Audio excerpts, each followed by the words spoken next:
Deu? Beleza, vamos esperar mais um minutinho.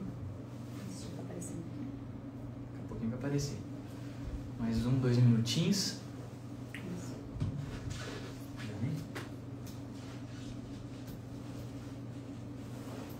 Acho que fica com um delayzinho aí, né? Um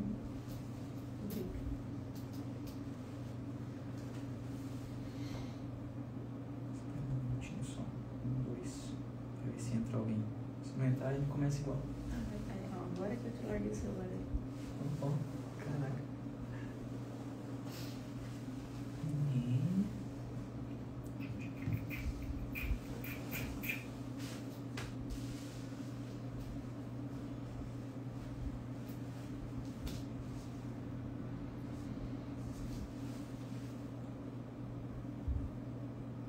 Meio-dia 16, não, meio-dia 17. Esperar mais um pouco. Pronto. É. Eu estou sem bateria. Você me deixa meio carregando, né? Porque é o que eu uso pra academia e tal. O que eu vi? É que eu não sei. Acho que é o 10, Legal. série 10. Ai, ai.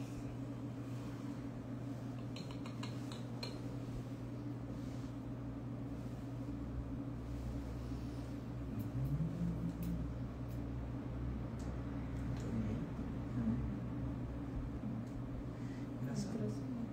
Quando é empresa. Vanessa. Ó, Ó, o Guto. o Guto. Tá, acho que agora já dá pra começar.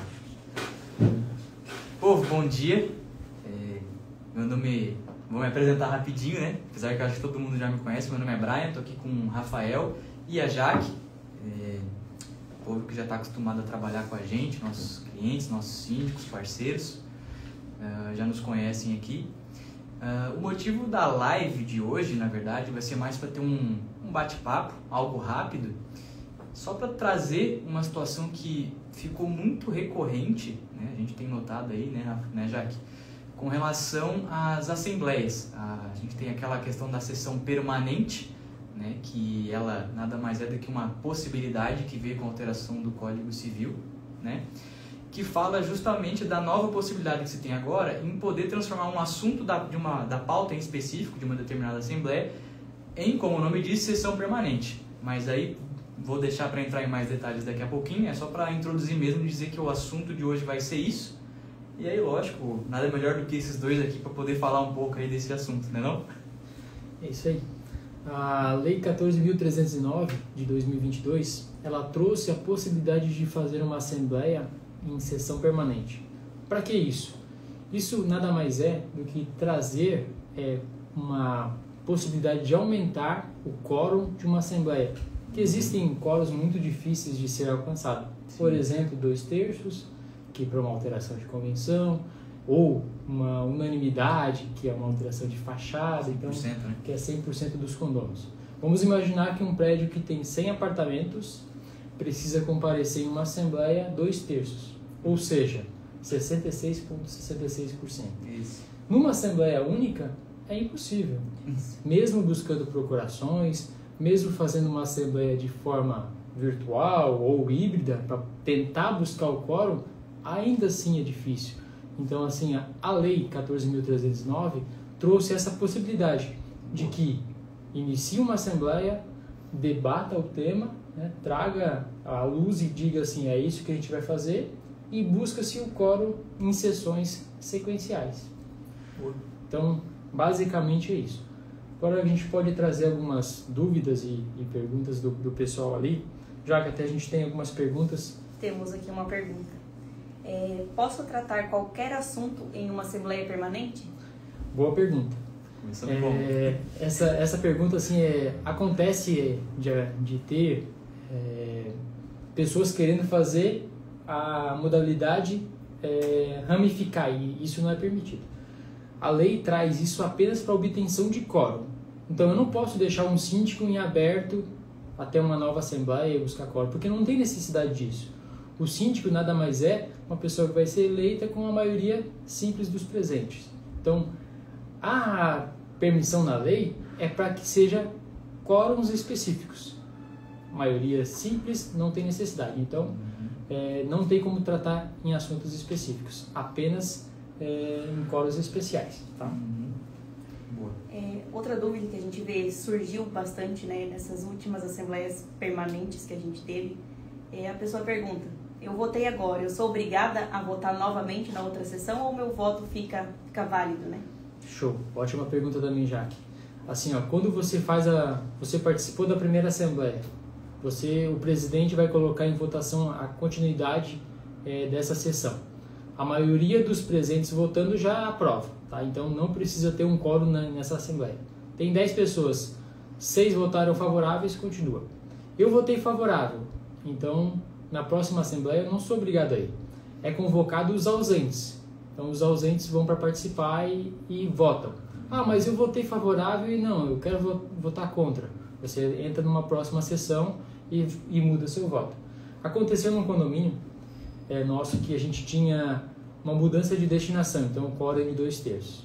Existia uma sala e eles queriam mudar a destinação dessa sala. Nessa mudança, foi apresentado um projeto e os condôminos presentes votaram e aprovaram o projeto.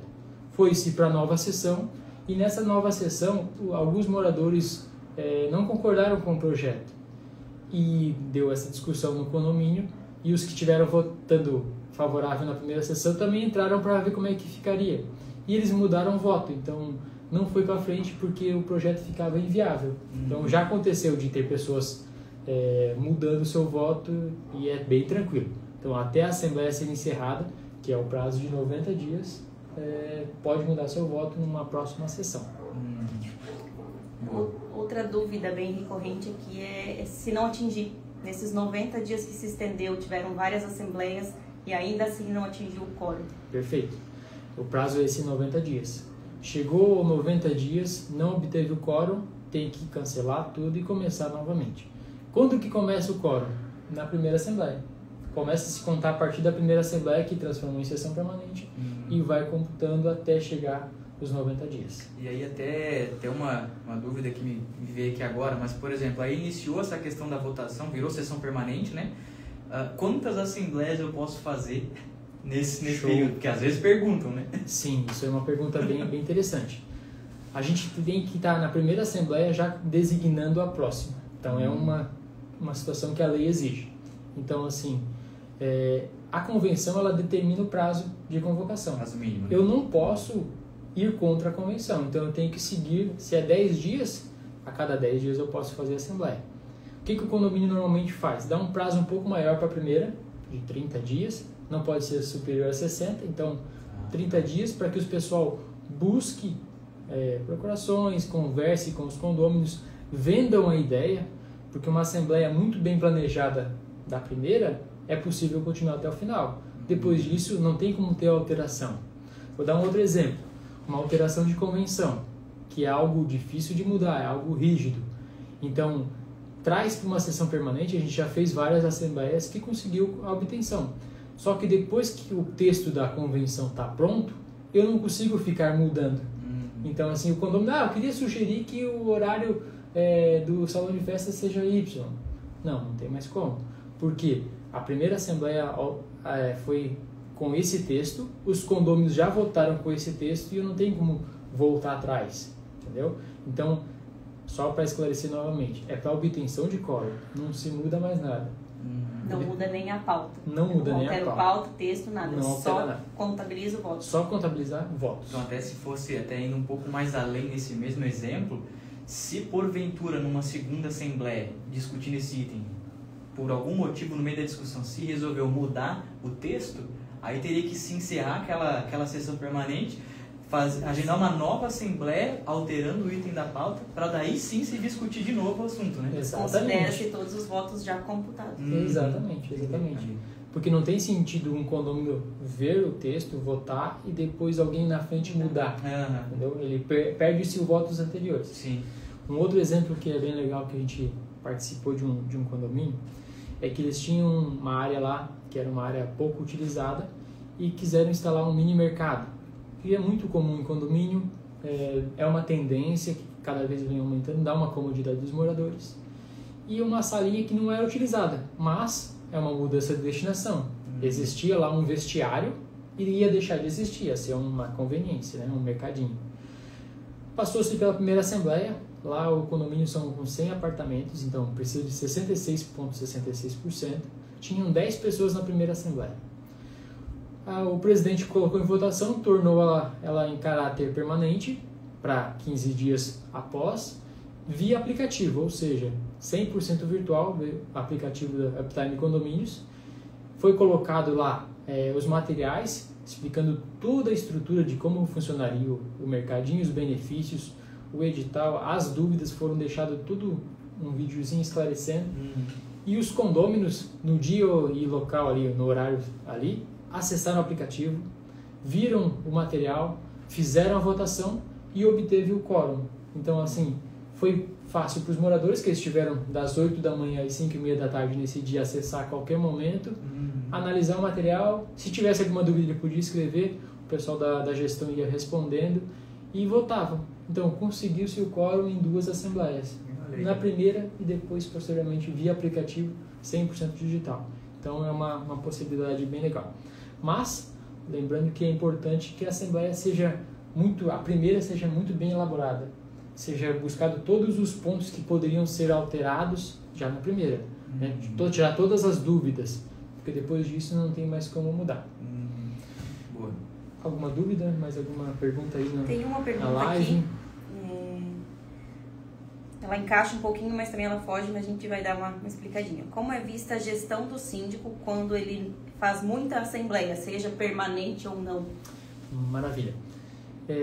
A visão que muitos condôminos têm quando existem muitas assembleias é uma visão de que o síndico está sendo incompetente, porque trazem à luz assim que o síndico tem que ter uma assembleia ordinária, que é uma obrigação legal, e já traz nessa ordinária os investimentos necessários. Então, nessa assembleia bem trabalhada, consegue fazer todos os itens, resolve todas as situações. Em caso de emergência, né, então, em caso de emergência, o síndico marca uma assembleia para esclarecer um assunto que danificou um elevador, algo do tipo. E a sessão permanente, ela só complementa isso, mas é só para quórums mesmo, então ela já é para isso, tá? Então, só a visão que normalmente o morador tem é que o síndico, quando faz muitas assembleias por motivos pequenos, assim, fica uma visão bem ruim, tá? Tem que ser tudo muito bem estipulado, né, Rafa? Até porque, normalmente, eu acho que o próprio conselho pode estipular, por exemplo, um teto de gasto que o síndico pode ter, né? Ele teria uma autonomia para poder gastar, por exemplo. Passou de 10 mil, já não é um gasto que o síndico vai poder ter de imediato. Aí tem que ou deixar o conselho a par, ou então, daí, dependendo do valor, se for muito alto, aí convoca uma assembleia para se discutir. Mas isso são investimentos específicos, né? Exato. Até mesmo a assembleia é o órgão máximo, né, de um condomínio. Posteriormente é o síndico, que é quem recebe as informações do seu chefe, que é a assembleia. Posteriormente tem subsíndico e conselho. Então, o síndico que atua com o conselho, ele é um síndico bem sucedido na sua gestão. Então, tendo um conselho bem atuante, em conversas, em reuniões, consegue ser bem assertivo. Temos mais uma aqui. Porta de entrada de apartamento, considera-se fachada? Pode alterar? Precisa de quórum? Tema polêmico. O pessoal já está começando a fugir da sessão permanente, né? Tema polêmico, mas alteração de porta é considerada alteração de fachada. Daí o quórum de unanimidade. Só de apartamento. Exato, a parte externa que fica visível para a rua é considerada alteração de fachada. Tem gente que contesta, tem outros lados, mas existem pessoas que entendem que a porta externa é uma parte da fachada e brigam que tem que ser unanimidade. Isso aí. Mais alguma pergunta? A princípio aqui na live nenhuma pergunta, mas essa questão ela tem sido bastante recorrente, pelo menos aqui na nossa vivência, né? E realmente surgem bastante dúvidas dos condôminos quando ela se torna permanente, ainda mais a gente que às vezes participa dessa assembleia, né? Ultimamente a gente tem participado de bastante mesmo, eu tive em uma que já está indo para uma 4ª sessão, então assim, já com essa possibilidade permanente, ela já está se estendendo para uma 4ª sessão, então a gente vê o quanto é difícil essa obtenção de quórum. E essa possibilidade ainda às vezes impede, porque às vezes realmente a pessoa não consegue participar, não consegue, às vezes nem fica sabendo muito da vida do condomínio, que aqui a gente tem essa realidade de muitas pessoas não morarem no condomínio. Então, realmente, a gente tenta abrir várias formas para que isso seja possível, para que esse quórum seja atingido, né? A questão que o Rafael falou, de a pessoa conseguir entrar no aplicativo, votar e sair, porque ela tem uma rotina, então já possibilita muito essa questão, mas realmente o quórum ele é muito difícil de atingir nesses condomínios grandes ou de pessoas que não residem, então é uma dificuldade. Eu acho que a lei veio para ajudar nessa questão, né? E para nós, assim, em alguns casos ali, para os nossos síndicos, tem sido muito positivo, porque e nas maiorias a gente atingiu o quórum, né? Exato. Pouquíssimos, só eu acho que são, olha, poucos casos que a gente não conseguiu atingir quórum, né? E normalmente, assim, como a Jaque falou, imagina, um condomínio teve 4 sessões, e numa primeira assembleia faria jamais. Tivemos um caso de um condomínio, após a lei também, que foi em 2022, de alteração de convenção. Tinha a proibição, na verdade eles queriam fazer a proibição de locação via Airbnb. É algo polêmico, mas assim, e estando expressamente proibido na convenção, tem esse embasamento. E foi um proprietário que fez a locação para Airbnb e acabou eles fazendo bagunça, algazarras, usando a piscina e ficando até tarde, enfim. O condomínio, na Assembleia Ordinária, decidiu alterar a convenção. 2 sessões conseguiu-se fazer a alteração da convenção e o condomínio não teve mais esse problema, que isso, antes da lei, seria praticamente impossível alterar. Temos prédios antigos com uma convenção, que isso hoje pode ser alterado, uma convenção moderna com os dias atuais, prevendo pandemia, prevendo assembleias virtuais, híbridas, né? Porque antes da pandemia a gente não tinha isso tão em prática. Inclusive as duas estão muito ligadas, né? As sessões permanentes com assembleias híbridas. Né? Exato, porque quanto mais formas de a pessoa acessar, mais fácil para a obtenção de quórum. Então, é bem interessante. Outra dúvida que na última assembleia que eu pude participar, que foi permanente, foi que uma condômina questionou que ela era interessada no assunto, né? Então ela me questiona assim, eu posso tentar conseguir procurações para essa continuação, para essa assembleia permanente? Então, eu que sou interessada no assunto, posso levar, né, essas procurações, claro que conforme está na convenção, quantas procurações eu posso, mas para a assembleia permanente, para a computação de votos, vale a procuração? Vale. Tudo que determina as regras do jogo, assim vamos dizer, é a convenção. Então, se na convenção não tem nenhuma proibição que ela pegue mais de uma procuração, é a convenção que determina. Então, a sessão permanente é apenas para quórum. Então, se a pessoa quer ser representada por procuração, ela deixa uma procuração e a pessoa participa. Ou seja, até indo um pouco mais adiante, se eu já votei na primeira sessão em nome da minha própria unidade, só que eu sou interessado pelo assunto, eu quero aprovar esse negócio, então numa próxima assembleia eu posso correr atrás de quantas procurações, lógico, a convenção permitir, e eu posso chegar lá nessa segunda sessão e votar pelas procurações. Exatamente. Uma situação também que veio umas dúvidas que acontecem no dia a dia é que na computagem dos votos, precisamos de 2/3, certo? Seria 2/3 dos que acessaram? Não, 2/3 dos que votaram favoráveis. Então, não adianta só a pessoa acessar, né, e não votar, ou votar contra. Se vota contra, não vai computar. Então, o quórum ele tem que ser dos que votam favoráveis, tá? Exato, é uma dúvida bem recorrente. Não é 2/3 dos presentes, no caso, né? 2/3 dos votos das pessoas que estiveram presentes, são 2/3 daquelas que estão de acordo com o quórum ali necessário, né? Exatamente. Salvo 100%, né? Salvo 100% que não tem opção, né? É isso aí.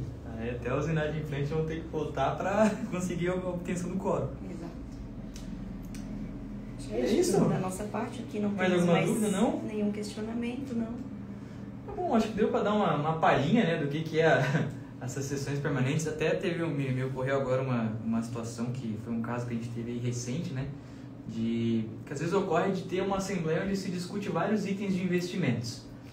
E aí, desses itens de investimentos, vamos supor, tem um ali que exige um quórum específico e aí um outro item de investimento não necessariamente se tinha quórum, não precisaria de quórum, mas não foi discutido por algum motivo nessa assembleia. Aí o que o síndico pensa em fazer? Não, eu quero levar esse aqui também para a próxima assembleia. Mas aí a gente volta para aquela questão, né? Que é só, a sessão permanente a gente é só para quórum específico. Então eu não poderia levar um mesmo assunto que não foi discutido na assembleia anterior, não tem como. Exato. Os assuntos que não precisam de quórum, por exemplo, uma reforma, uma necessidade de reforma de alguma área do condomínio ali, uma compra de uma máquina de gelo, por exemplo, não precisaria...